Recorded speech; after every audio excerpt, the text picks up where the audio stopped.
Oi, leitores! Tudo bem? Esse aqui é o Leituras da Lua, um lugar onde você está seguro para surtar e chorar por livros. É isso que normalmente eu faço. No vídeo de hoje eu preparei uma resenha toda especial para vocês desse livro aqui que é Uma Família Feliz, do Rafael Montes. Como vocês podem ver, uma edição belíssima e cheia de flagzinhas marcadas. Então tem bastante coisa que eu quero comentar com vocês. Vou contar um pouquinho da história e em seguida eu trago as minhas percepções de leitura. Bora lá? Falando aqui um pouquinho sobre a estrutura e a ficha catalográfica desse livro primeiro, né? Esse é um livro de 347 páginas do Rafael Montes, o mesmo escritor de Jantar Secreto, Bom Dia Verônica e outros livros de suspense barra thriller, bem famoso, um escritor nacional que a gente tem que valorizar porque escreve ótimas histórias.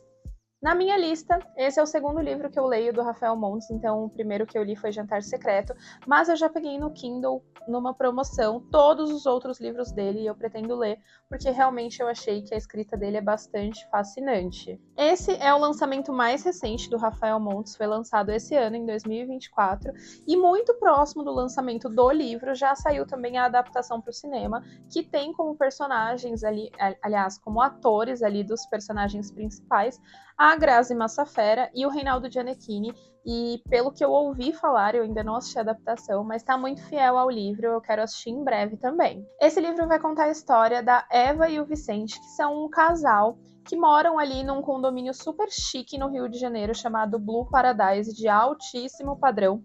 O Vicente, ele é um advogado que está em ascensão na sua carreira, então ele está buscando crescer. Ele teve uma primeira esposa que faleceu, e aí ele teve duas filhas gêmeas com ela, que quando encontra com a Eva as abraça e eles se tornam ali uma família. As crianças chamam a Eva de mãe, a mãe considera as gêmeas como suas filhas mesmo, e o dia a dia da família é pautado por: o Vicente trabalha fora, a Eva trabalha em casa, ela é o que eles chamam de cegonha, que é uma pessoa artesã que faz arte de bebê reborn, que são aqueles bebês bem parecidos com crianças mesmo, crianças recém-nascidas. E ao mesmo tempo ela cuida das crianças, então ela tem uma dupla jornada ali entre os bebês reborn e as gêmeas, a rotina da casa. E eles estão bastante felizes quando o livro começa realmente, principalmente porque no início da história a gente vê que a Eva conseguiu engravidar de uma terceira criança, então eles estão comemorando que vai chegar um novo bebezinho na família. O nome do bebezinho é Lucas, só que aí a gente vai vendo que a Eva já começa a ficar estranha por aí, porque ela não fica muito feliz com a gravidez. E conforme o livro vai passando pela gravidez, depois que o bebê nasce, a gente encontra ali um cenário meio de hostilidade, porque o bebê parece que não fica quieto com a Eva, ele não gosta muito dela. Quando o Vicente pega, ele fica de boa, quando a babá pega, ele fica de boa, mas quando é com ela, ele não gosta, ele grita sem parar, ela não consegue fazer ele aquietar. E aí ela fica sobrecarregada, porque ela está tentando unir cuidar da casa, das crianças, de um bebê recém-nascido e ainda manter o trabalho dela fazendo ali os bebês reborn. Tudo fica ainda muito mais estranho quando de repente as crianças começam a aparecer. Então, um certo dia o Luquinhas ele aparece com um hematoma na barriga, as meninas aparecem com vários, inclusive a Sarah aparece com um coraçãozinho no pescoço feito a canivete, que é a marca da Eva nos seus bebês reborn. Então tudo dá a entender que as crianças estão sendo agredidas pela Eva. Daqui para frente é spoiler, então isso é tudo que eu posso adiantar para vocês sobre a história. Falando um pouquinho agora então sobre a minha percepção do livro. A nota que eu dei para esse livro foi 4 estrelas, o que é uma nota boa, considerando que ali a média seria 2,5, 3, então eu considerei que é um livro acima da média. Por quê? Porque em muitos momentos esse livro prendeu muito a minha atenção. Então esse já é assim o primeiro ponto positivo dessa leitura. Você se envolve com as pessoas que estão ali sendo desenvolvidas durante a história, com os personagens. Em alguns momentos eu fiquei chocada. Assim, quando eu descobri que o nome da pessoa que faz o bebê reborn é cegonha, e que a Eva fazia isso, e ela fala até sobre que algumas pessoas têm preconceito com essa arte, mas é uma arte super tranquila e tal, eu achei macabro, e isso me prendeu. Então, não foi só nesse momento, foram em alguns momentos durante a história que isso aconteceu. Então eu acho que esse livro ganhou uma estrelinha a mais comigo por isso, por ter coisas tão diferentes que são abordadas de uma forma tão detalhada e especial que te fazem realmente querer entender mais, querer saber mais ali sobre a história. Falando então um pouquinho para vocês sobre a construção dos personagens. Aqui nesse livro, assim como em Jantar Secreto, o Rafael Montes ele é excelente para criar os personagens, para criar, para descrever, para fazer você se sentir próximo, para fazer você comparar. Então você sente muito que você é como se você realmente estivesse ali no meio da família deles e você tá entendendo tudo que tá acontecendo, olhando de fora, e você fica se perguntando, cara, como que esse personagem não tá vendo o que tá acontecendo com aquele?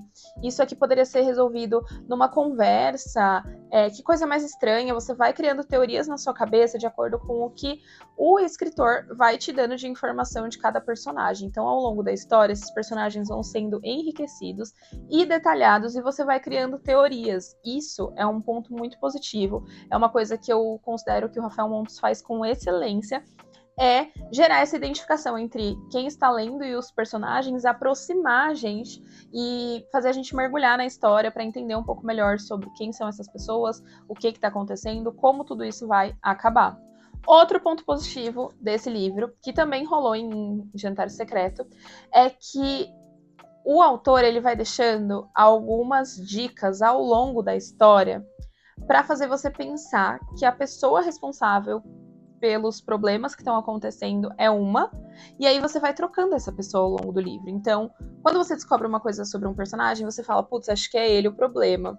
Só que aí você descobre uma outra coisa sobre outro personagem, você fala, não, na verdade, esse daqui é mais problemático. E você vai, assim, você troca 2 ou 3 vezes de opinião ao longo do livro, e eu acho que quando um escritor de suspense, ele consegue fazer isso, ele também já merece um plus, sabe? Um likezinho, um joinha, porque essa é uma das magias de você não revelar toda a história antes, mas você ir deixando pistas para o leitor se sentir como se fosse um Sherlock Holmes, sabe? Uma coisa que para mim foi diferente em ler um segundo livro do escritor é que eu já sabia que ele normalmente deixa para resolver tudo nos últimos capítulos, assim, para não dizer no último capítulo, nas últimas páginas. Pensando nisso, o livro Uma Família Feliz, ele já começa a se desenrolar ali em 70%. Então a gente já começa a entender quem é que estava ali por trás de todos os problemas da trama. Só que eu fiquei muito assim, não, ele não vai revelar isso agora, ele não ia dar de bandeja, assim, 70% você já saber tudo e você já sacar tudo. E realmente não foi assim. Então eu acho que tem isso também. Quando você já leu alguma coisa sobre aquele escritor, você pega alguns macetes, o estilo dele e tal. E aí, às vezes, para você, o que poderia ser uma experiência muito uou, não é porque você já conhece. Então, por exemplo, eu acredito que se eu não tivesse lido nada do Rafael Montes até hoje, e eu tivesse ali em 70%, eu ia ficar, é isso, eu sabia que era isso, porque era muito a teoria que eu tinha na cabeça também, tá? Eu sabia que era isso, é isso, tá resolvido, não sei o quê, pra no final, aí me surpreender muito com a história e ficar tipo, uau, sabe? Pra mim não foi tão uau, porque eu já sabia que ia vir algum plot twist, eu não imaginava de onde, como, quando, foi uma surpresa o que aconteceu, tá?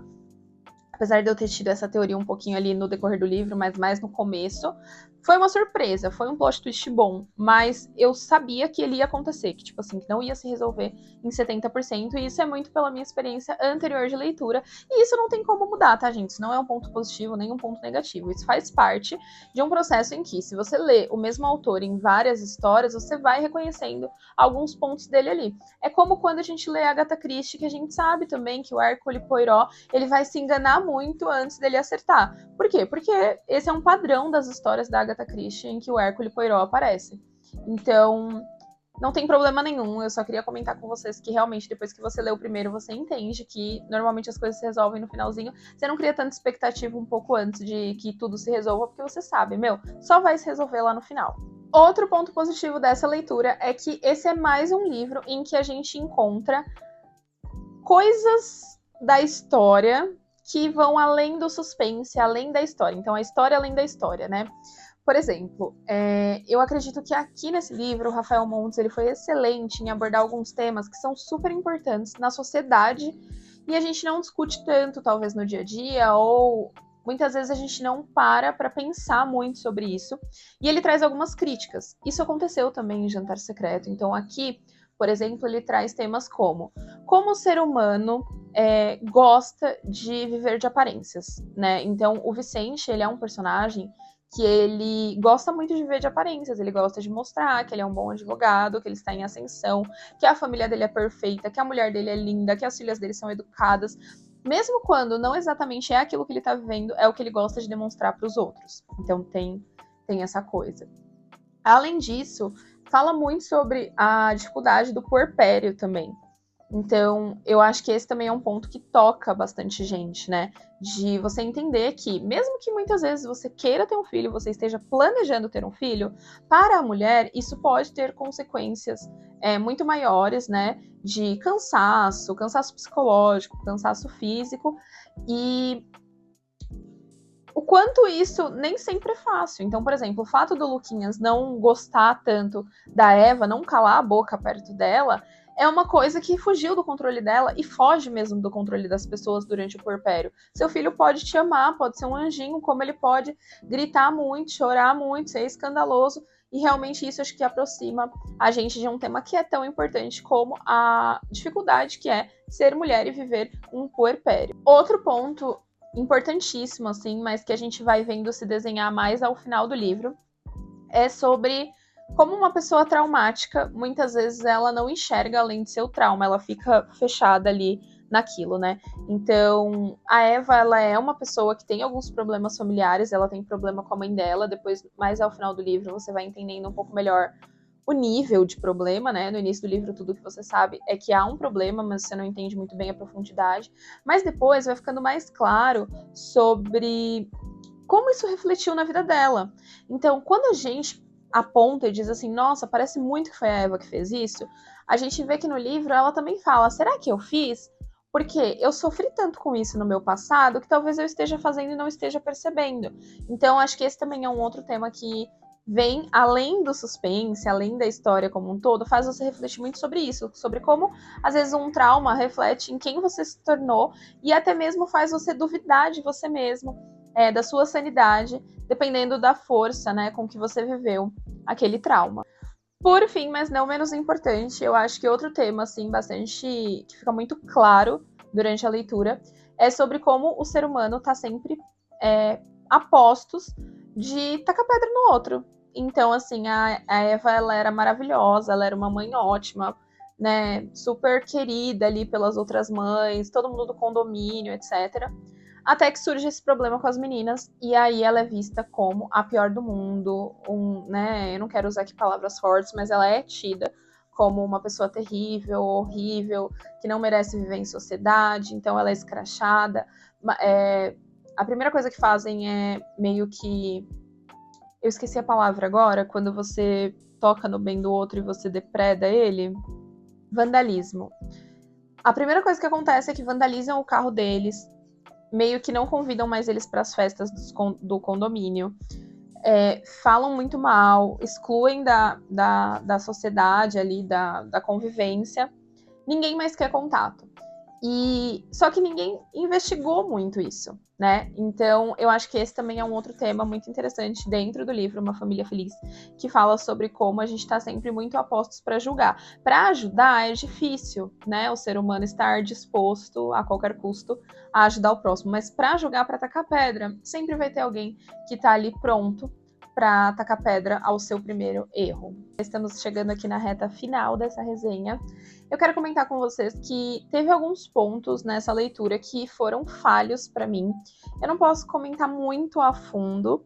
Se você se interessar por esse livro, você lê e quiser me chamar, eu vou deixar minhas redes sociais aqui na descrição, pra gente bater um papo e falar um pouco sobre o que eu senti que foram furos nessa leitura. Mas basicamente assim. Sabe quando tem um filme e aí as coisas não ficam 100% explicadas? Você fica, putz, tá, tudo se resolveu no final, mas e aquela cena assim, assim, assado? O que acabou acontecendo com aquela pessoa? Nossa, muito estranho, como assim? Em uma situação de perigo, a pessoa se fechou numa concha e deixou tudo explodir ao seu redor. Isso não aconteceria, que coisa estranha.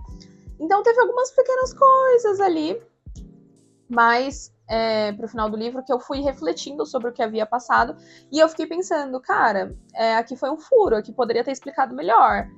Tal coisa, beleza, não era como a gente estava esperando, mas afinal de contas, o que que era? Então, eu senti que algumas coisas ficaram muito em aberto, tipo assim, o plot twist final foi muito bom, ele explicou muita coisa, mas não explicou tudo, e eu senti falta de ter mais explicações sobre algumas das coisas que foram acontecendo ao longo do livro. E outro ponto, só pra fechar aqui com vocês, é que, gente, eu tive medo, tá?